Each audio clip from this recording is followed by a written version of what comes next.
And last, this is a terribly titled slide, but I kind of wrestled with two other dynamics about youth ministry. One was, I noticed that we were about to send kids, after like 4 or 7 years, depending on how long a kid was involved in my church. I felt like we were just forcing them to walk the plank and then throwing them out into the open ocean.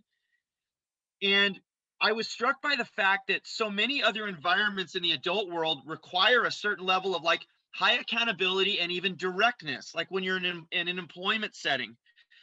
And yet I often found that I was not nearly as direct with my students at church about things that they sometimes needed to work on as a personal matter or things. And because the church calls me to be kind, because God calls me to be nice, sometimes I felt like I was actually stunting the growth of my students, practically and spiritually speaking. And that bothered me a little bit. And I started to wonder why can't we actually get them more ready for life by being a little bit more direct and having harder conversations? Why does youth ministry struggle to do that at times?